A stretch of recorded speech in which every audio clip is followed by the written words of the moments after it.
Como sabedes, este ano os orzamentos xerais do Estado consignan un irrisorio 1 millón de euros outra vez máis para a ría do Burgo. Xa sabedes que veu Ana Pontón hai pouquiño tamén pois a denunciar un pouco, non sei se dicilo así, a sinvergoncería do Estado español, non? E como parece que nos toman o pelo ano tras ano e se ríen de nós de Galiza, pois consignándose, como digo, ese 1 millón de euros. Sabedes que tamén a iniciativa do BNG viñera a Comisión de Peticións da Unión Europea hai 4 anos xa precisamente a medir os lodos, a mirar como estaba a ría do Burgo, e hai 4 anos meteran uns paus tamén como o que temos hoxe aquí, fixeran un informe sobre o estado da ría, e a raíz dese informe e a raíz tamén deste, como digo, desta tomadura de pelo do Estado español con ese 1 millón de euros, Ana Miranda decide darlle un repaso a ese informe da Comisión de Peticións feito no seu día, e, bueno, xa vos vai dicir ela pois as conclusións que sacou, non? E como evidentemente nos demos conta de que pois o Estado español se ríe de Galiza e se ríe das galegas e dos galegos, pero tamén, bueno, está incumplindo que lle está exigindo Europa, non? E, bueno, xa vos deixo con Ana que vos vai contar exactamente.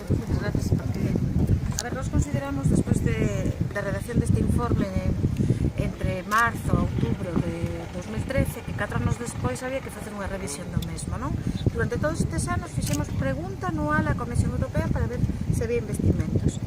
Este informe instaba aos gobernos a investir os fondos económicos necesarios, e teño aquí, cito textualmente, para limpar urgentemente a ría do Burgo 2013, 2014, 2015, 2016, 2017, estamos xa indo camiño do 2018. Iso non é urxencia, iso é dilación, retraso, iso é retardar unha decisión que ten a Comisión Europea e o Parlamento Europeo de que se invistan fondos aquí e que, sobre todo, que se solucione urgentemente a limpeza, o dragado, que se solucione urgentemente o tratamento dos lodos. Entón, a segunda cuestión que decía o informe da Comisión de Peticións do Parlamento Europeo é que recomendaba non escatimar esforzos.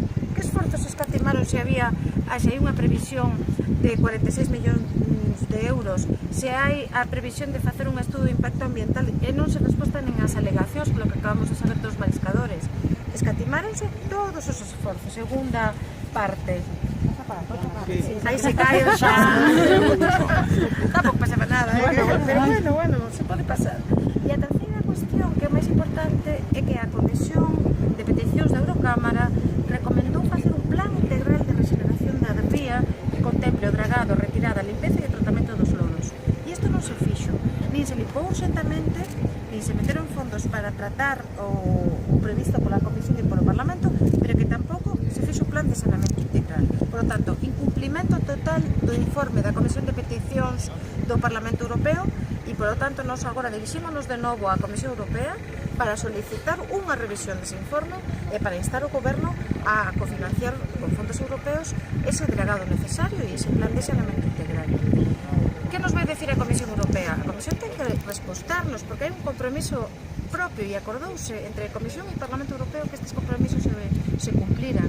E o Estado non lle fixo caso a este documento. É triste ter que voltar aquí, ter que voltar a medir e ter que ver que resulta que os lodos non baixaron nin un centímetro.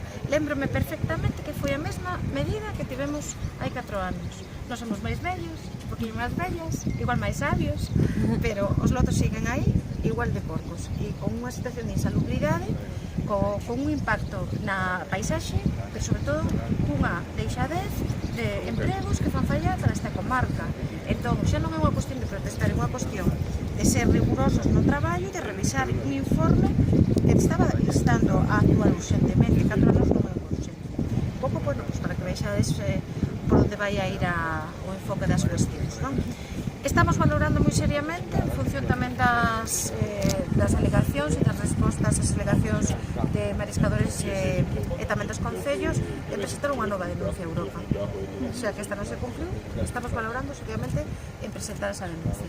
Nos meses de xuno e xulio imos ter a decisión tomada en función do que resposte a Comisión agora despois desta revisión. Efectivamente, pola inexecución dos seus propios acordos. E pola inexecución de que un Estado membro como o Estado español non cumpre o que lle dicta Bruselas, porque eso sí, para recortar sí que cumpre, pero para investir en fondos que son bons para a xente, que son bons para unha comarca e que son bons para que Ría continúe cumplindo a directiva de cría de moluscos, porque aquí estamos falando da directiva de cría de moluscos, estamos falando da directiva da auga, estamos falando de empregos, estamos falando de saúde, estamos falando de paisaxe, estamos falando sobre todo de que é un tema que é tan repetitivo que a xente xa vai a deixar de creer nel, non? Xa vai a dar por morto, ou é como a televisión que atopamos cando viñemos cos eurodiputados e eurodiputadas, a televisión aí metida, pues, ao final como que xa te fase esa imaxe, non? Da televisión metida na ría. Eso é insalubre, eso é litio, eso é cadmio, eso é mercurio. Nos creemos que a xente confía que ten dereito a vivir de outra maneira e a ter unha ría limpa. E Europa xa o dixo, por activa e por pasiva. Tatiana Zanoca dá moitos saúdos á plataforma e di que retomará o tema sin feños. Se temos a comisión de peticións do noso lado, non?